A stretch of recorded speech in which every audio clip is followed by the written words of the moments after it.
8 फरवरी की पहले political transition है, जी। उसके साथ ही अप्रैल में पाकिस्तान का current programme with the IMF खत्म हो जाएगा। जॉब्स तो है नहीं, इकोनॉमी तो आपकी टोटल फ्रीज हुई हुई है, कोई रिफॉर्म्स का प्लान किसी पार्टी के पास नहीं है आपके ख्याल में?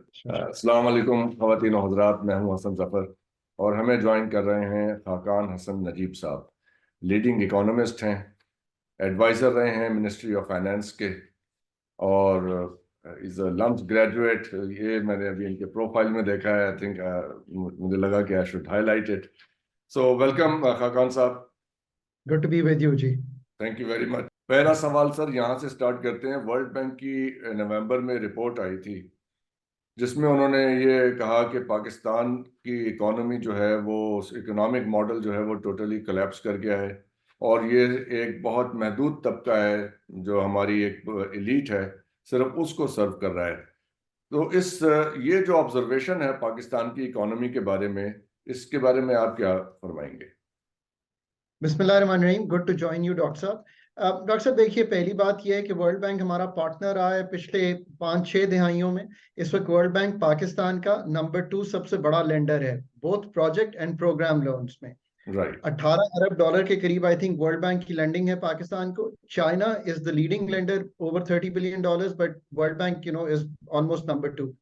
बहुत राइट। से प्रोग्राम्स में, चाहे वो हमारे एफपीआर के हों, चाहे वो हमारे एनर्जी सेक्टर के हों, स्पेशली इन 2 सेक्टर्स में वर्ल्ड बैंक की एक कलीदी रोल रहा है। वर्ल्ड बैंक, मैं हमेशा ये कहता हूं कि इसमें पहले हमें ये देखना है कि क्या पाकिस्तान ने ये जो आउटसोर्सिंग मॉडल ऑफ थिंकिंग अपनाया है, has this been helpful to Pakistan और नॉट हेल्पफुल। लग ऐसा रहा है कि अब हमें मानना पड़ेगा कि outsourced thinking has not helped Pakistan and has brought Pakistan to the place where now the friends, the multilaterals, the bilaterals, everyone thinks कि पाकिस्तान को serious reform की जरूरत है। सो एक तरफ से मैं ये कहूंगा कि हमें खुद भी ये एहसास है, दूसरे भी ये एहसास दिला रहे हैं कि पाकिस्तान का ग्रोथ आर्किटेक्चर, पाकिस्तान का इन्वेस्टमेंट आर्किटेक्चर, पाकिस्तान का डोमेस्टिक रिसोर्स मोबिलाइजेशन का आर्किटेक्चर, पाकिस्तान जो हम एक्सपोर्ट और इंपोर्ट का फर्क है जो हमें बार बार इस चैलेंज में ले जाता है, हमारा यानी कि करंट अकाउंट का खसारा, हमारा फिस्कल का खसारा, ये सब तो मैनिफेस्टेशंस हैं जो अंडरलाइंग इश्यूज हैं पाकिस्तान इकोनॉमी के। So no one can disagree कि पाकिस्तान इस वक्त एक चैलेंजिंग सिचुएशन में है, और स्ट्रक्चरल इश्यूज भी और जो डीपर फंडामेंटल इश्यूज हैं सोशल भी, इनको सॉल्व किए बगैर जरा इन्हें पाकिस्तान को। एलैबोरेट कर दीजिएगा कि ये स्ट्रक्चरल इश्यूज क्या हैं और सोशल इश्यूज क्या हैं, जरा ये इसको जरा, बिकॉज हमारे देखने वाले जो हैं वो इकोनॉमिक्स की टर्म्स को, फाइनेंस की टर्म्स को इतना नहीं समझते। So we want to make it a little easier for them to understand कि ये बेसिक इशू क्या चल रहा है इस वक्त। सो देखिए, जो मैनिफेस्टेशन है वो तो आपको इससे जाहिर होती है कि एक मालियाती खसारा है जो 7-8.5% है जीडीपी का, और ये हर साल पिछले कई दिहाइयों से इसी तरह पाकिस्तान की जो इकोनॉमी है उसको प्लेग कर रहा है। इसकी वजह से आप बोरोइंग करते हैं और उसकी वजह से आपका डेट बढ़ता है। अब मालियाती खसारा जो है वो क्या चीज है? जो आप कमाई करते हैं, और कमाई 2 तरह से होती है, एक टैक्स रेवेन्यूज से और एक नॉन टैक्स रेवेन्यूज से। और जो आप एक्सपेंडिचर करते हैं उसमें एक गैप क्रिएट होता है। इस साल फॉर एग्जांपल 8,000 अरब रुपए के करीब के लगभग एक गैप क्रिएट होगा। आप ये 8,000 अरब बोरो करेंगे, जब आप ये 8,000 अरब बोरो करेंगे तो तो आपका एड जो अप हो जाएगा। राइट। तो तो जो ये, फंडामेंटल, जी प्लीज आप फिनिश कीजिए। सो जब मैं कहता हूं कि स्ट्रक्चरल इश्यूज हैं हमारे एक्सपेंडिचर साइड के, फॉर एग्जांपल ज्यादा चूंकि टैक्सेशन की बात होती है तो let me start with the expenditure side. उसके अब फंडामेंटल या स्ट्रक्चरल इश्यूज क्या है? स्ट्रक्चर ये है कि सारी सब्सिडीज का बोझ जो है फॉर एग्जांपल वो फेडरल के पास है, पर कई सब्जेक्ट्स ऐसे हैं जो डिवॉल्व कर दिए गए हैं। तो वो कौन से सब्जेक्ट्स हैं? 17 ऐसे सब्जेक्ट्स हैं जो पाकिस्तान ने डिवॉल्व कर दिए हैं। हेल्थ, एजुकेशन, ज़कात, उशर, ये सब प्रोविंसेस के सब्जेक्ट्स हैं। और चूंकि ये प्रोविंसेस के सब्जेक्ट्स हैं तो प्रोविंशियल पार्ट प्ले करना चाहिए इन इवन सब्सिडीज को। अगर हम 467 अरब फॉर एग्जांपल खर्च करने जा रहे हैं बेनजीर इनकम सपोर्ट या उसको इनकम सपोर्ट कहें उसमें, तो इसकी एक शेयरिंग होनी चाहिए। आपने इसी तरह ये ये हैं हमारी फंडामेंटल स्ट्रक्चरल इश्यूज। राइट। आपने जो ये 17 सब्जेक्ट्स बताए हैं, क्या ये वही सब्जेक्ट्स हैं या वो मिनिस्ट्रीज हैं जो जिसकी तरफ बिलावल भुट्टो साहब ने इशारा किया था कि अगर उनको हुकूमत मिलती है तो वो 17 मिनिस्ट्रीज को डिसॉल्व कर देंगे? यानी जो हमारा इस वक्त और जिसकी डिमांड IMF और वर्ल्ड बैंक भी कर रहा है कि आप अपने ये अखराजात, फेडरल अखराजात कम करें। जो ये सारे कोई 200 से ऊपर स्टेट ओन्ड कॉर्पोरेशंस हैं, हमारी स्टेट ओन्ड एंटरप्राइजेज हैं, ये is that what you are talking about? So what, एक स्टेट ओन्ड एंटरप्राइजेस को पहले हम सेपरेटली डील करेंगे। सो पाकिस्तान में 202 203 के करीब स्टेट ओन्ड एंटरप्राइजेस हैं। मैंने 4 किताबें लिखी हैं ये फाइनेंस डिवीजन की, जो हमारी वेबसाइट है उस पर पढ़ी हैं। तो हमने बताया कि पाकिस्तान में 212 स्टेट ओन्ड एंटरप्राइजेस हैं। ये कोई काम कोई और नहीं कर रहा, ये सारा काम, एक तो मैं बार बार अब चूंकि एम्फसाइज ये करूंगा throughout the programme, Pakistan को अपनी थिंकिंग पहले वापस लेनी है। जब तक अपनी थिंकिंग वापस नहीं लेंगे और ये outsource model of running the government पे रहेंगे तो पाकिस्तान जो है ना उसकी तरक्की नहीं होनी, बिकॉज हम ओनरशिप लें इन चीजों की। उन 212 में से 167 ऑर्गेनाइजेशंस जो हैं वो 500 अरब से लेके 1000 अरब का नुकसान करेंगी। तो ये एक स्ट्रक्चरल इशू है, इसको तय कीजिए कि आपने प्राइवेटाइजेशन करनी है, आपने कौन से अदारे बंद करने हैं, कौन से अदारे ऐसे हैं जिनको ठीक करके चलाना है। सो इसका भी हमने एक ट्रायज डॉक्यूमेंट भी लिखा, पर हम अमल नहीं कर पाते। सो ये एक आपका बहुत बड़ा फिजिकल पे बोझ बना हुआ है। फिर ये जो आपकी जो 17 मिनिस्ट्रीज जिनका हम जिक्र करते हैं, ये क्या है? ये food and agriculture, health, labour, man power, life stock. मैं जिक्र इसलिए कर रहा हूं ताकि लोग क्लियर हो जाएं। जी जी। स्पोर्ट्स, स्पेशल इनिशिएटिव्स, और इनका जो खर्चा है वो टोटल 600 अरब है। सो ये एक स्ट्रक्चरल इशू है कि फेडरल पे कर रहा है, सब्जेक्ट्स डिवॉल्व है, फेडरल का ये काम नहीं है। 18वीं तरमीम के बाद ये वो मिनिस्ट्रीज हैं जो 18वीं तरमीम के बाद फेडरल सब्जेक्ट नहीं रही हैं, सूबों के पास चली गई हैं, और डॉक्टर साहब अभी भी उनका एब्सोल्युटली सारा इंफ्रास्ट्रक्चर और उनका सारा बोझ जो है फेडरल बजट के ऊपर मौजूद है। ऐसे ही है ये। 328 अरब रुपया इस साल करंट में से खर्च करेंगे और 315 अरब रुपया PSDP में से सिर्फ खर्च उन्हें करेंगे। मेंटेन करने के लिए जिनका कोई आउटपुट नहीं है। उनका मतलब आउटपुट है भी तो उनका ताल्लुक प्रोविंसेस से है, फेडरेशन, फेडरल गवर्नमेंट उसको एक्सपेंस ना करे। राइट। HEC पे 84 अरब खर्च करेंगे, अगेन ये प्रोविंसेस में जाना चाहिए। ये मैं इसलिए नहीं कह रहा कि हमको कोई फेडरल को जान छुड़ानी है इससे, इसलिए कि आपने खुद 18वीं तरमीम के अंदर एक चीज तय की है। अब आपने उसका एक जुज तो तय कर दिया, बट उसका फाइनेंस सारा फेडरेशन पे रखा हुआ है, और उसकी वजह से जो फेडरल गवर्नमेंट का बजट है वो फंडामेंटली इतना फ्लॉड है कि वो बोझ डाली जा रहा है पाकिस्तान की इकोनॉमी पे जो अनटेनेबल है। मेरे ख्याल है बिल्कुल बात क्लियर हो जानी चाहिए हमारे दोस्तों को, राइट। इसीलिए मैंने टैक्स रिफॉर्म से बात शुरू नहीं की। फिर एक सब्सिडी है जो 1074 अरब इस साल आपने देनी है। वो ये किस भी चीज की है?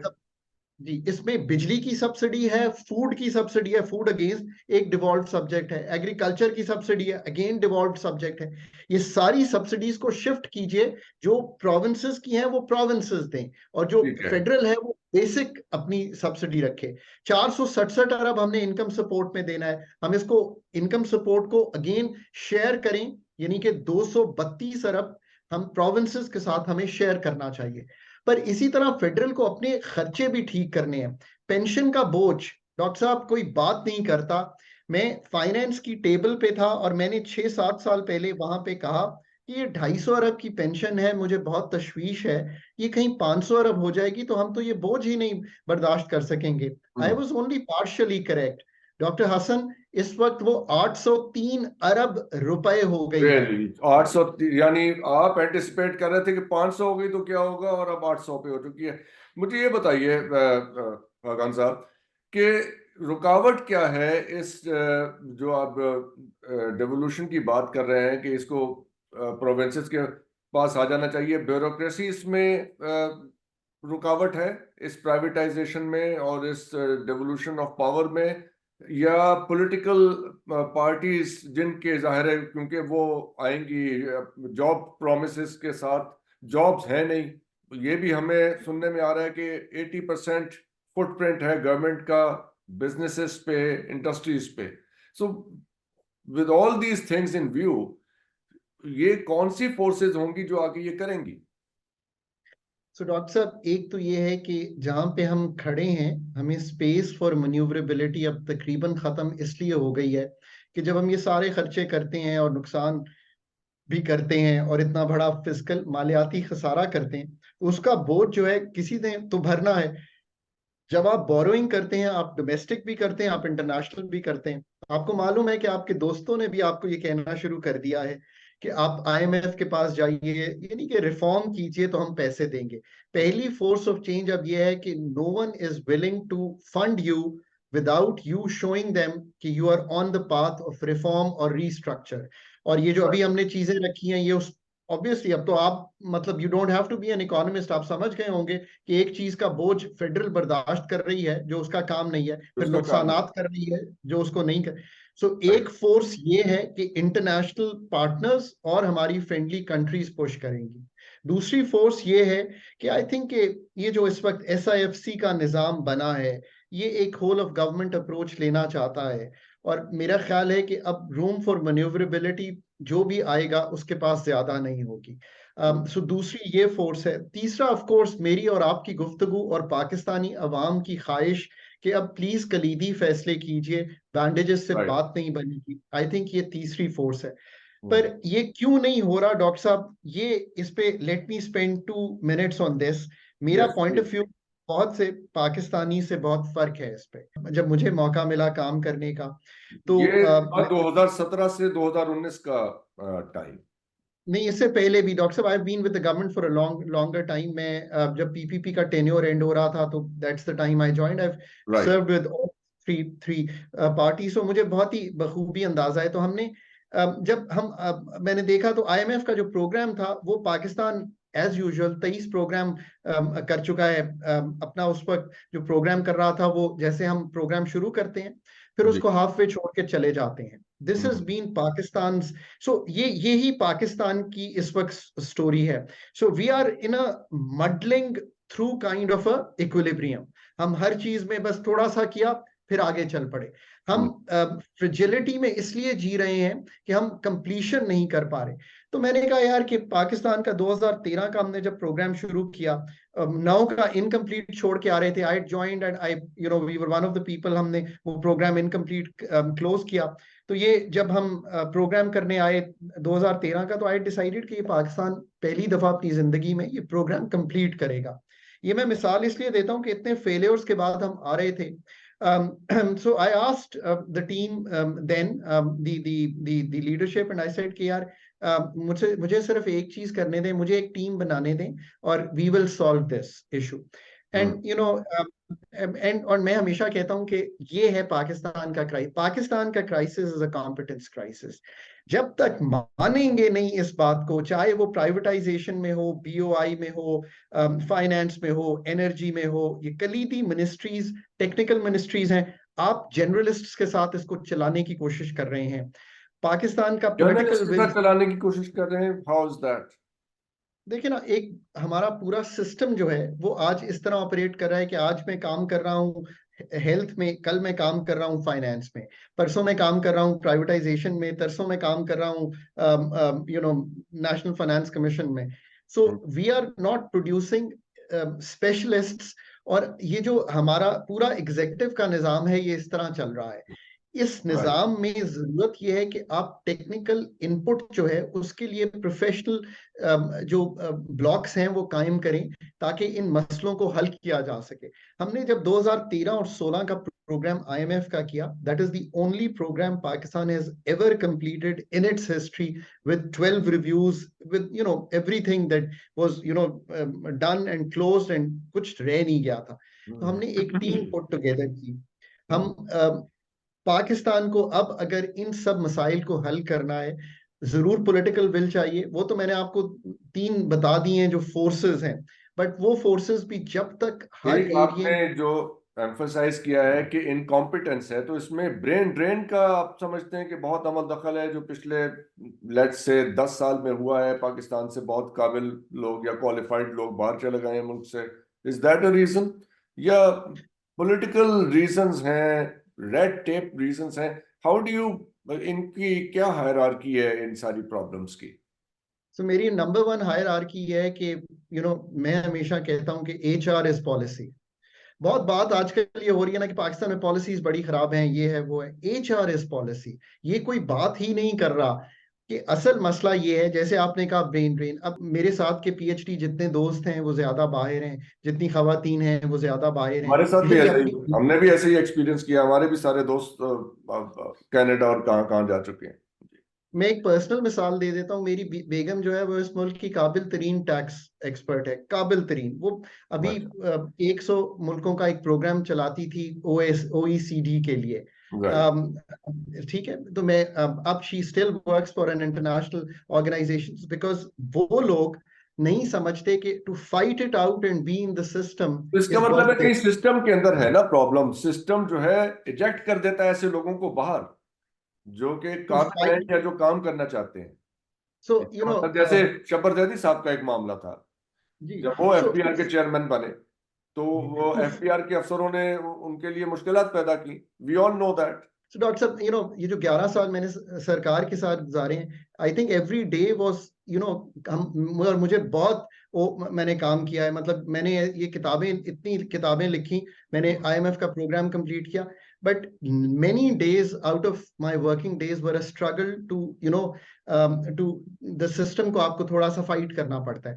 ये जिन सब लोगों का मैं जिक्र कर रहा हूँ, चूंकि वो इतने काबिल लोग होते हैं, तो they don't want to fight the system, right? So फिर वो ऑब्वियसली तो उनके लिए। इससे हम यही कंक्लूड कर रहे हैं ना डॉक्टर साहब के सिस्टम के अंदर ये प्रॉब्लम है। वहां जो आपके एफबीआर के अफसर हैं, आईआरएस के अफसर हैं, वो आपको नहीं कबूल करते इसलिए कि आप एक सीएसएस अफसर नहीं हैं। उनके लिए ये एक ऐसा बेंचमार्क है कि अगर आप वो पेटी बंद भाई नहीं है, अगर if you like to use this local term for it, तो वो आपको कबूल नहीं करते। दे डोंट, तो वो आपको फंक्शन ही नहीं करने देंगे। So we have this thing. ये बट तो आपको आप लेकिन, ये समझते हैं कि ये ब्यूरोक्रेसी असल रुकावट है? क्योंकि अब देखें, मेरे दिमाग में क्या बात आ रही है कि अभी इलेक्शंस होंगे, एक पॉलिटिकल गवर्नमेंट आ जाएगी। पॉलिटिकल गवर्नमेंट ने वादे किए होंगे जॉब क्रिएशन के। जॉब्स तो है नहीं, इकोनॉमी तो आपकी टोटल फ्रीज हुई हुई है। तो जब उसको वो अनफ्रीज करेंगे तो फिर वो जॉब्स कहाँ? प्राइवेट सेक्टर में नहीं है, तो उन्होंने इन्हीं इदारों में और लगा देने। पीआईए में और 20,000 लगा देंगे, रेलवे में 2 लाख और सो ऑन।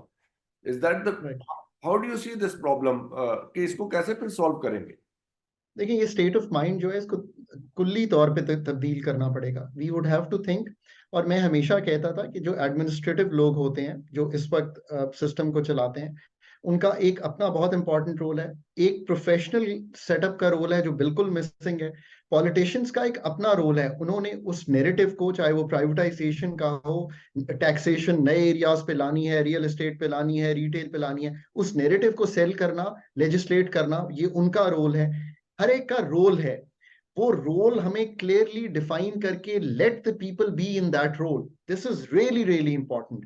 और जो मल्टीलैटरल्स हैं, उसका रोल थिंकर्स ऑफ पाकिस्तान नहीं हो सकता, या जो आउटसोर्स थिंकिंग है उसको वापस लेना जो है, ये हमारा रोल है।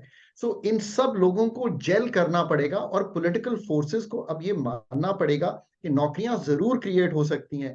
वो प्राइवेट सेक्टर एफिशिएंसी से हो सकती हैं, वो प्राइवेट सेक्टर को पनपने देने से हो सकती हैं। वो गवर्नमेंट सेक्टर में अब नौकरियां क्रिएट नहीं, बल्कि नौकरियां कम करनी पड़ेंगी। ये डिविजन्स यस। जो हैं, इनको खत्म करना पड़ेगा। कुछ इदारों को निजी तहवील में देना पड़ेगा। ये बन गए हैं हमारे जैसे कि कितने ये परसेंट हो जाना चाहिए गवर्नमेंट का फुटप्रिंट इकोनॉमी में जिससे हमें एक हेल्दी सूरत हाल मिले?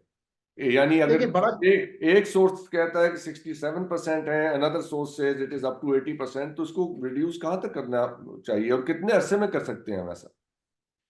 एक अगर चीज आप ये तय कर लें डॉक्टर साहब, कि दुनिया में जब भी तरक्की हुई है, उसमें काबिल लोगों ने उस तरक्की को उस मुल्क के लीड किया है। So let me put to you, चाहे वो मनमोहन सिंह की इकानमी की स्पीच हो जिसमें उन्होंने ब्रेक अवे किया, टीम बनाई, चाहे वो सुहार्तो इंडोनेशिया में हो, चाहे वो जनरल पार्क साउथ कोरिया में हो, वो उनकी टीम, महातीर की टीम, आपको क्या इन सब मुल्कों की अगर मैं मिसाल दे दूं, चाइना की भी दे दूं, डेन शाओपिंग आए वहां पे, तो आपको कोई इसमें बाहर के लोगों ने आकर वहां पे तरक्की की है? नहीं नहीं, सो लोग तो पहला, हमें हमें हमारे अपने ही लोगों को करना पड़ेगा ना जी, बाहर से एब्सोल्युटली। कौन आएगा ये करने।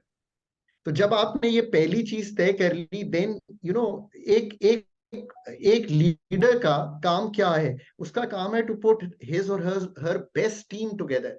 हम्म, कोई भी जो लीडरशिप पोजीशन में आता है उसको पहला काम ये करना है। सो देखिए ना, आपकी जो अपनी कॉन्स्टिट्यूशन है वो आपको कह रहा है कि आप हर इदारे में मिनिस्टर्स भी हो, एसएपीएम्स भी हो, एडवाइजर्स भी हो, पर ये प्योरली टेक्नोक्रेसी से हो, जो हम्म। उनको एड करें टू रन तो द शो। और आप फिर एडवोकेट कर रहे हैं कि डू यू थिंक, अभी चलिए इसको इस तरह से जरा सोच लेते हैं, 1 महीने के बाद, 1.5 महीने बाद इलेक्शंस होंगे 8 फरवरी को, एक नई गवर्नमेंट आ जाएगी। इस वक्त जो करंट गवर्नमेंट है उसने तो फ्रीज की हुई है ना इकोनॉमी, और उसकी वजह से डॉलर को स्टेबल किया हुआ है। जब ये अनफ्रीज होगी नई गवर्नमेंट के आने के बाद, तो उस वक्त हाउ डू यू सी कि डॉलर कहाँ जाएगा, पेट्रोल प्राइसेस कहाँ जाएंगी, और ये जितनी सारी हम बात कर रहे हैं, प्रैक्टिकली स्पीकिंग, कि किसी पॉलिटिकल पार्टी के प्रोग्राम में आपको ये इंडिकेशंस मिल रही हैं कि ये मैटर्स जो है रिजॉल्व हो सकते हैं? सो देखें, आप एक सेंस में होल्डिंग पैटर्न में हैं अभी।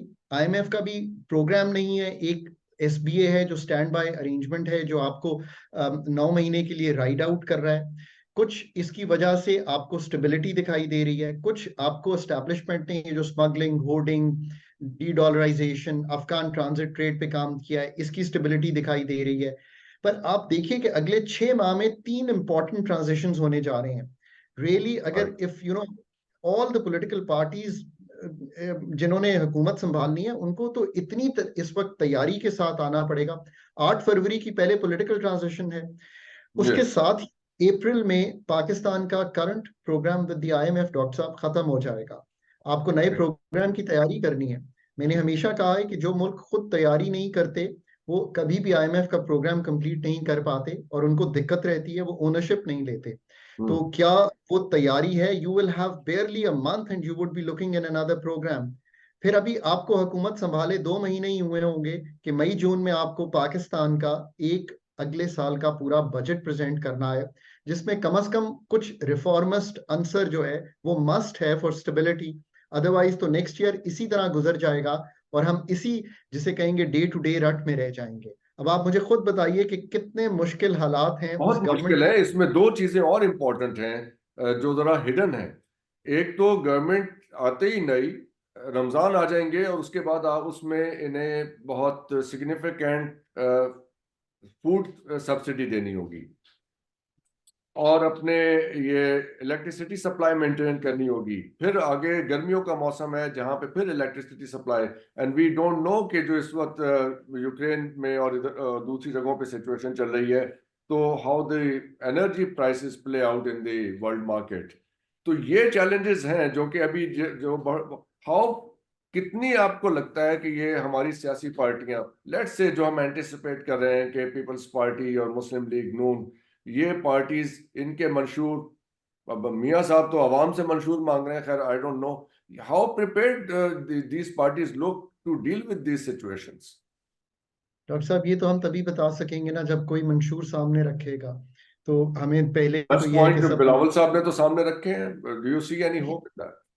देखें, वो वेलफेयर एनहांसिंग पॉइंट्स हैं। अभी तो मंशूर तो एक पूरा, एक जिसे कहेंगे एक खाका होता है कि वो पैसे कहाँ से आएंगे, हर सेक्टर में क्या करना है, इंडस्ट्री को कैसे चलाना है, आईएमएफ को कैसे डील करना है, एग्रीकल्चर की पैदावारी सलाहियत कैसे बनानी है, नौकरियां कैसे क्रिएट करनी है, अनएम्प्लॉयमेंट और पॉवर्टी को कैसे डेंट करना है, हर एरिया का जुज क्या है, पॉपुलेशन पे क्या गुफ्तगू करनी है।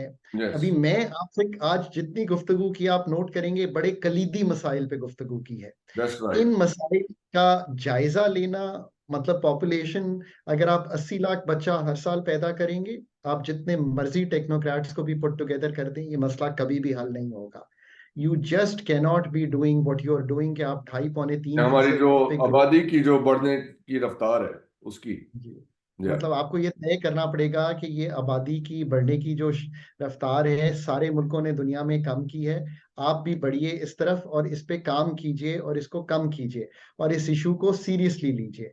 मतलब अब मैं ये कह रहा और हूँ कि क्या एनवायरनमेंट का एक बहुत बड़ा चैलेंज है, हमारा एनवायरमेंटल इशू बहुत चल रहा है, लेकिन ये जो है ये पॉपुलेशन ग्रोथ और एनवायरनमेंट जो है इनको कोई पॉलिटिकल पार्टी कोई सीरियस सब्जेक्ट्स के तौर पे नहीं लेती है। पॉलिटिकल पार्टीज की मेजर अचीवमेंट ये होगी कि उन्होंने आईएमएफ से कर्जा ले लिया। I am now this is boasted as a major achievement कि हमने we procured some money from somewhere.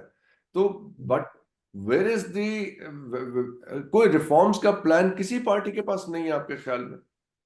देखिए, आईएमएफ से कर्जा लेना तो मुल्क को एक तरह से आईसीयू में से निकाल के सर्जरी की टेबल पे लाने के मुताबिक है। That's the right. Best way to understand this. But बिल्कुल। सर्जरी तो फिर भी दरकार है, अगर सर्जरी नहीं करेंगे फिर आईसीयू में चले जाएंगे। 23 बार आईसीयू में इसीलिए गए हैं, 23वें प्रोग्राम को इसीलिए रन कर रहे हैं बिकॉज वो जो surgical treatment from the Pakistani doctors have remains a miss. अभी भी पॉलिटिकल पार्टीज को इतनी बड़ा चैलेंज दरपेश आएगा जब मार्च में हुकूमत संभालेंगी। हालांकि एस्टैब्लिशमेंट आपके साथ खड़ी है, एसआईएफसी का होल ऑफ गवर्नमेंट अप्रोच है, बट असल मसला तो ये कि क्या ये सारी थिंकिंग फिर उस प्रोग्राम को एनविजिज करके लिखना और फिर उसको एग्जीक्यूट करना और डे बाय डे जहां पे उसको मन्यूवर करना है, where is the team which will deliver this on privatization, on energy, on the finances जो अभी हमने बात की जिसको ठीक करना है, जी। on the social sector reforms, on the external sector reforms, on an industrial policy। Team मतलब एज मुझे वेल एज प्लान। हमें तो प्लान भी कहीं नजर नहीं आ रहा ना कि ये होगा कैसे।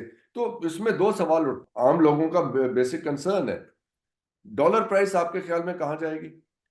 एक इफ यू अगर थोड़ा सा आपने इस पे एक अपना गेस वर्क करना हो, और आपकी फूड प्राइस इन्फ्लेशन कहाँ जाएगी, फूड इन्फ्लेशन कहाँ जाएगी in next 6 months to 1 year, जो नई गवर्नमेंट होगी उसके होते हैं आने सो के बाद? देखिए, एक अब जब मैंने जहाँ इतने चैलेंजेस रखे हैं, let me put to you as we try and close our discussion, let me put to you something.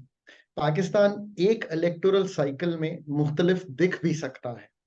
अब आप बड़े अपने क्लियरली, हम चूंकि कुछ गाइडेंस भी दें, रिफॉर्म अगर टारगेट सेट करें तो पहला शुरू करें एग्रीकल्चर रिफॉर्म से। आप कम से कम $5 अरब अपनी एग्रीकल्चर की इंपोर्ट कम कर सकते हैं अगले 3 साल में, अगर आप अपनी पैदावारी सलाहियत को बेहतर करना शुरू करें। That should be your number 1 priority. Okay. Number 2, आप ये तय कर लें कि एक्सपेंडिचर का जो रिफॉर्म है जो मैंने आपके सामने रखा है, ये आपके बजट के खसारे को बहुत संभाल लेगा।